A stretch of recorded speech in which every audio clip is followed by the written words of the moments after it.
question that we've got time for today is from Sammy McDonald from St. John's College.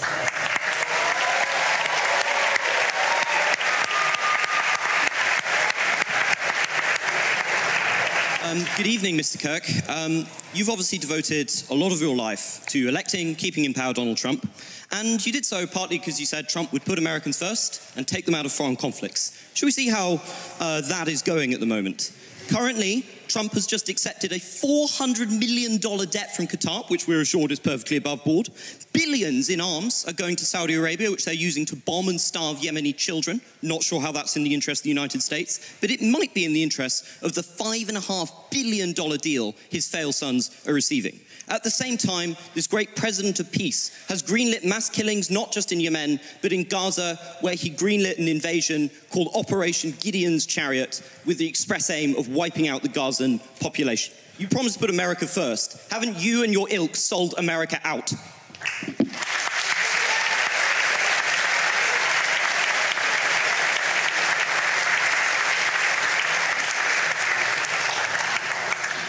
No.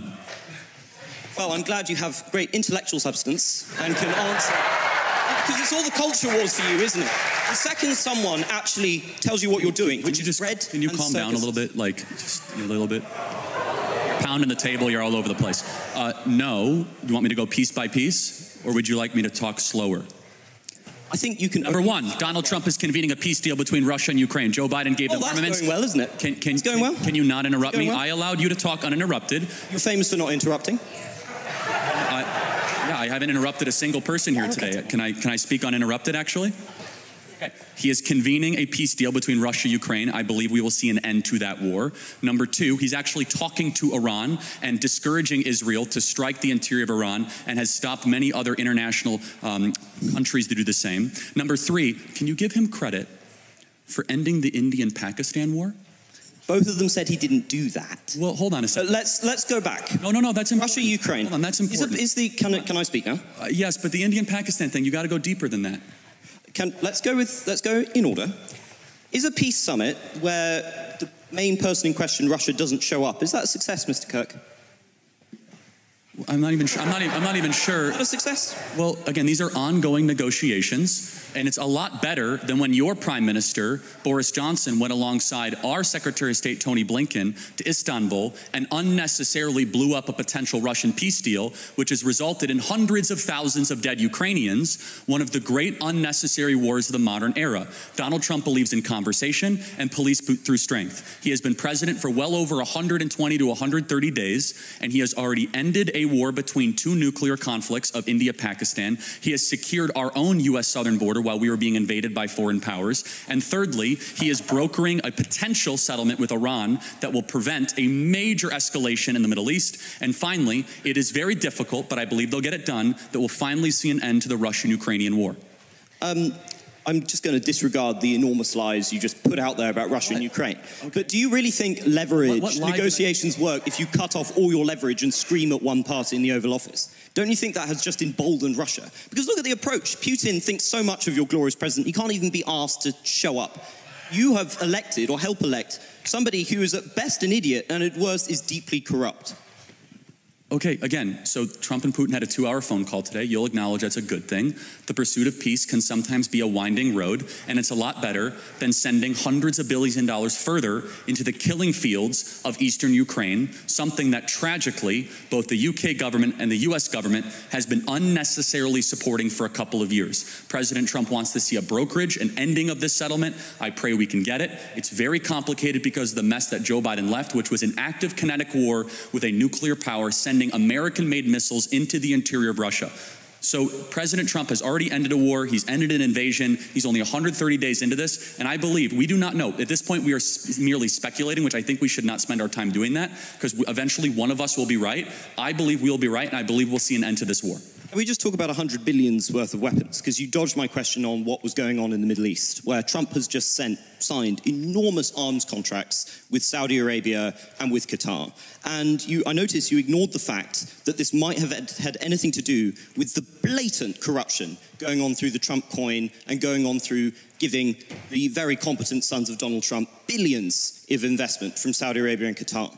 This is something that is directly embroiling Americans into conflict, but is importantly killing many innocent people. Those nations have been known to terrorize innocent civilian populations. So if you're coming to me and you're objecting to America selling weaponry, why are you defending shilling for the Saudis? Well, hold on. One is sending weaponry, one is purchasing. Secondly, you do know that the biggest purchase that was announced was commercial airliners, 737, $100 billion. We've heard of Qatar Airways. They purchased $100 billion of commercial airways. You are right, there were some weapons contracts. But I guess the question is, would you rather have Saudi Arabia buy weapons from America or China? I'd rather they not have American weaponry at cut price rates. See, I disagree. Let's talk about Qatar for a second. Okay, fine. Because you mentioned Qatar. You've been talking a lot about Hamas and the evils of Hamas. Can I ask you, who's the main funder of Hamas? Well, the Palestine state. Well, the West actually funds Hamas. Which state? Well, Iran funds. No.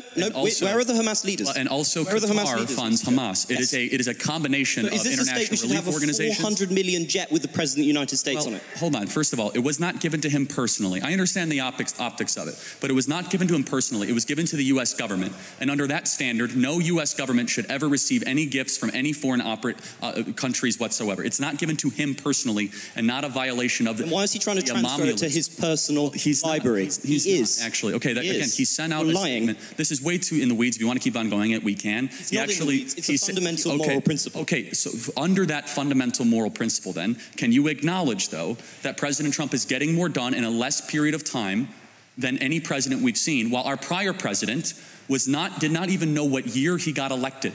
You understand the contrast here. What aboutism again? I'm not a defender of Biden. No, I'm not saying President Trump is far better than the predecessor. You have to defend the person you spent millions to elect. I will defend every day of someone who ends an invasion. That's all you do, is brings down the price of oil, who is revitalizing the American economy, who is brokering peace, who stopped the potential nuclear war, who is bringing Iran to the table and bringing Russia to the table, someone who does not want armed conflicts with the greatest powers of our time. I will defend that endlessly. Well, living what are you defending? In a fantasy world of your own creation.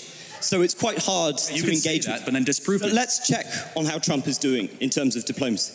Look, with the war in the Middle East, do you think it was a defensible decision to tell the Israelis you wanted Trump Gaza to agree for Israel to invade the Gaza Strip and to continue to murder thousands of innocent children and civilians in a pointless war? Is that in America's interest? Is that in humanity's interest? Well, first of all, you should know something about Trump. There's something, if you realize with Trump over the last 10 years, he is quite the social media user and uses hyperbolic language at times. But let me ask you, in the conflict of Israel versus Hamas, who's the good guy? I believe both Hamas and the Israeli government are evil. But I think also that there is no justification. Are they equally? There is no justification for the murder and mutilation of thousands of innocent people and children in a futile. Let's zero in on it. There is no justification, Mr. Kirk, for invading hospitals, for bombing innocent populations and dragging out a war which is damaging Israel and the West's security. You've made that point, but. Well, it's not a point, it's a moral truth, isn't it? Okay, yeah. It was also a moral truth that the war started because 1,300 Jews were killed and 200 were taken hostage. And when you declare war on Israel, expect a firestorm in reaction. Let me finish, I let you talk. Israel had its holiest day of the calendar year besides Yom Kippur and Rosh Hashanah, Samat Torah, the 50-year anniversary of the Six-Day War. On Shabbat, Hamas invaded Israel, deciding to go recklessly to music concerts, to homes, to kibbutzes, and taking 200 plus hostages. They knew what they were doing. In one of the most cloistered urban environments on the planet, 2 million people live in a place where it's impossible to wage war. Impossible. Where they wear civilian clothing, they violate every tenet of the Geneva Convention, and the IDF, when they do something right, they get no credit. When they do life-saving surgeries of a Gazan child, they get no credit. When they drop leaflets, they get no credit. But when they happen to bomb a place where they are operating their military from, which we now know from third-party verified sources, hundreds of Hamas military operations are in mosques, schools, and hospitals. I'm sorry, the country where they were living in relative peace on October 6th, that all of a sudden we had a war, and Hamas started the war. And I don't see people that were really upset about the 2 million Germans that were killed in World War II, civilians. A tragic truth of war is that civilians die. I don't like it, and you don't like it. And they brought it upon themselves. The only operation and entity to blame is the leadership of Hamas, not the Israeli government, for fighting this defensive war after they were invaded. I'm no defender of the terrible pogrom that was launched against Jews on that day. But the justification for the death of innocents cannot be an infinite cycle of bloodlust. It cannot be killing tens of thousands of innocent civilians with a war with no end in sight, people who are not complicit in those atrocities. It cannot be bombing hospitals which children use. It cannot be bombing hospitals in which cancer patients are dying and starving in there. The deaths that have been inflicted, nobody knows the true toll, but somewhere between 50 and 100,000 people lie dead under the rubble. And what is left for Gaza except for to continue to suffer under Hamas? Because it turns out Netanyahu's political strategy has not worked. It has entrenched Hamas within the territories. To be a Christian, I would have thought, Mr. Kirk, would never have involved suggesting that the price for an atrocity must be an infinite cycle of bloodlust, that innocent people and the young population must be killed to avenge some kind of providential quest. How can you call yourself a Christian? Well, you just did. I want to make sure we get our moral clarity straight before we proceed. No one likes what's happening in Gaza. No one with a heart or a soul or a mind likes when kids die. But you must understand who started the conflict so that you could end it correctly. And until Hamas brokers an unconditional surrender, of which they are unwilling to do, they could release the hostages and drop their weapons and their lives would be spared. Instead, they are using children of Gaza as cannon fodder, financed by the Iranian mullahs and dragging the entire world into this conflict. So I don't even know what we're debating at this point other than I believe that Israel, I believe the facts, Israel was unconditionally attacked on October 7th. They're responding in kind. And I would just ask you a very simple moral question. How should Israel have responded? Not with the blanket carpet bombing of the city, not with bombing hospitals. Of course, some kind of military operation might have been necessary, but not murder on this scale. There is no justification for what is happening with the enormous death toll that is being produced. I really cannot see how you come here and you have the gall to lecture us on Christian morality and then sit here and justify the murder of thousands of civilians. And is it working, Mr. Kirk? Is Hamas dismantled? I've never said that. You just did. Well, no. This is your whole in thing. war, these are called casualties of a war. We're going to need to stop bringing this Again, to close. I'm not going to justify every military maneuver of a 100,000 person army. Instead, what I will do is I'll be clear that there is a good guy and there is a bad guy. I honestly... Isn't that the morality of a child? Well, hold on. It's interesting you say that, because a child who knows that Israel is the good guy, Hamas is bad, has a lot more wisdom than a student like yourself at Cambridge University. I will be glad that I will not have been somebody who has defended the genocide of the Palestinian people. And I think you will have to reckon one day that you have reckoned with. Interesting. I want to close on this. So can you tell me what African country is currently ongoing a civil war? Believe it or not, I know about Sudan because I'm not an idiot. How about what Southeast Asian country has an ethnic cleansing going on right now? Myanmar. Good. And you have strong opinions on both sides?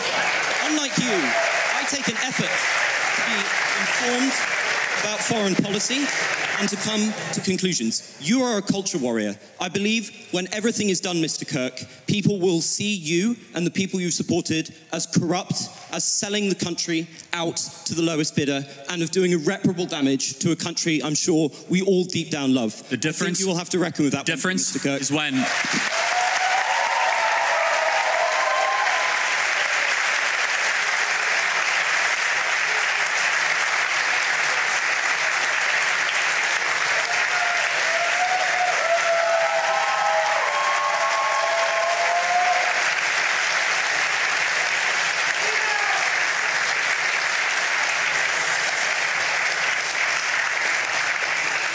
The difference is when we get our way, we'll still have a country, and your country will be a third world hellhole. Next question.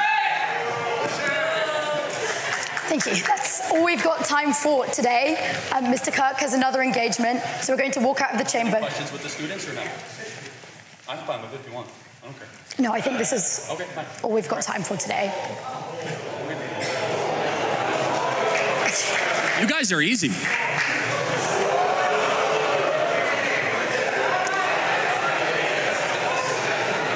Okay, we'll take a couple more. Does anyone have any questions? Who's the best?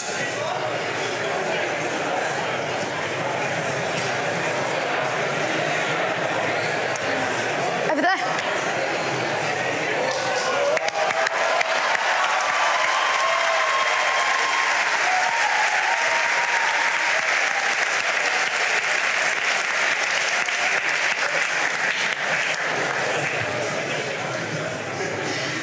members. Thank you. A very, very short question. Israel versus Hamas, good guy versus bad guy. Russia versus Ukraine. Who's the good guy and who's the bad guy? Both are bad, one is worse. Which way round? Russia is worse than Ukraine. Okay, so why haven't we pursued that? What do you mean? Well, it seems to me that in the whole of the current US proposition, that Ukraine is being the bad guy. In what way? We funded Ukraine upwards to $200 billion. Absolutely, but... We just signed a mineral deal with Ukraine, not Russia. Yeah, but you are expecting Ukraine to give up 20% of its territory to someone who invaded it. Well, is Crimea part of Russia or Ukraine? Ukraine. That's where we don't agree. Well, I'm afraid that's part of international treaty. That's not up for grabs. Well, it's interesting. I mean, that's hold on. I mean,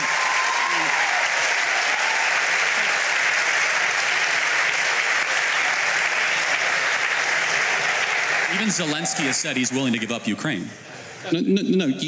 America signed the agreement that gave Ukraine Crimea. Right. When the Soviet Union ended. Right. It was done. First of all, it never should have been done. It was largely ceremonial. But however, it was annexed under Obama. Yes, and it was a mistake. And it should be given back to Russia as a sign of good gesture to end this conflict. Okay. But who's currently controlling Crimea? Where was the Russian Navy headquartered in World War II? Where was the end of World War II? This is very important. I'm not doubting that. I'm just saying that if we're being logical on what has happened, that you are now arguing against that flow. And I don't understand it. Because actually, why is Ukraine the bad guy? No, I said they're bad. They're not the bad guy. Yeah, well, you said they were both bad, but one was more bad. Correct, yes. So why is Ukraine bad? Well, there's a lot wrong with Ukraine. First of all, they're not a democracy. Zelensky refuses to hold an election. Well, no, he can't hold an election. Oh, wait, did Churchill hold an election during the war? Because under his constitution... Hold on, Lincoln held an election during the war. That's not true. He can call an election. He can call a snap election. He's full dictator of the country. No. Because he knows that the people of Ukraine would kick him out immediately because he's deeply unpopular. In fact, if he wanted to show a statement to the world, he would call an election and win by 80% and say, see, I'm super popular. So that's number one. I have a problem with that. I have a problem with a person being propped up as a government we're sending $200 billion to that refuses even to face his voters.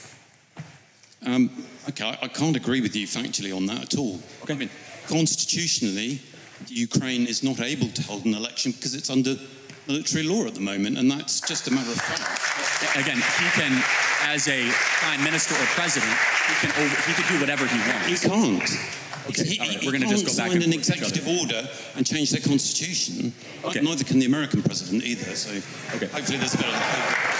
He could even do a ceremonial election to see where he actually stands with the people. I think we call those opinion polls. Yes, and they're very negative. Firmly ahead in the opinion. Again, but you would agree that a person that holds on to power without the election of the sovereign is pretty questionable. No, not in those circumstances. Okay, then we disagree. No, okay, that's fine. That's fine. But give me another reason why you... They are the most corrupt country in Europe that never even met the most remote standards of joining NATO. Do not know where a lot of this money is going. I don't disagree that there is a problem with corruption, but the most corrupt country in Europe, are you sure about that? I'd have to think, I'd have to double or triple think about that, but they're very corrupt. Okay, so that's a little bit doubtful. It's not absolute. Well, I mean, well, would you... There's plenty of corruption around. I mean, you know, let's face it, we are talking about comparison with some of the states you're doing business with in the Gulf. Oh, of course, but we're not giving them money, they're giving us money. That's a difference, right? Saudi Arabia. Oh, so it's fine. Well, hold on a second. It's morally acceptable to take money from corrupt people. Well, hold on. First of all, as far as morally acceptable, you do what's best in the benefit of your country. And so, for example, we were allied with Russia during the Second World War, and I'm glad we were. And I would ask you, don't forget, how much money is too much money to send to Ukraine? We're at $200 billion right now. I don't think you have to send any more money to Ukraine. We agree. I think you have to agree to support them as a free country and perhaps sell them weapons, like you're very happy to sell weapons to less free countries. And I think Europe will pick up the slack, as we ought to. And I don't disagree with some of the comments about Europe not looking after its own security. I just don't get this approach, which was supposedly to end the war quickly, which now seems to be elongating it, and in doing so, throwing up a smokescreen of very variable facts, if they are facts at all, about how things occurred, which actually isn't helping things. And if people can't see that Putin is stalling, I'm just... I agree with you. I think he might be stalling. And therefore, and I think even your president has acknowledged the fact that he thinks he might be stalling. That's correct. So we don't have a disagreement there. No, we don't. No, we just have a disagreement about the efficacy of tactics, and we don't know. And I'm willing to say we could be wrong. No. Oh, well of course you could be wrong in life. Yeah. I mean, we could all be wrong. But actually bringing that war to an end consistently actually isn't going very well. And I would just suggest to you that whatever tactics have been used are perhaps not the best. And they are certainly inconsistent with what's going on in the Middle East and how America has been treating parties in the Middle East. But I've had enough of your time. Fair. No, that's a fair contention. Thank you very much. Thank you very much indeed. Thank you. Thank you, everybody. Thank you. Can everyone please stay in their seats, please, while we walk out? Thank you. Surprise! 现在是工商时间，我要跟各位朋友推荐我的 YouTube 频道，现在已经开了一个新的会员等级，叫做白金会员。那白金会员有什么福利呢？加入白金会员可以不定期的看到我推出的私房影片，以及可以加入我的 Discord 群组，成为高级成员哦。那至于私房影片是什么，高级成员有什么福利？你加入就知道了。还不加入？还不加入？还不加入？赶快加入！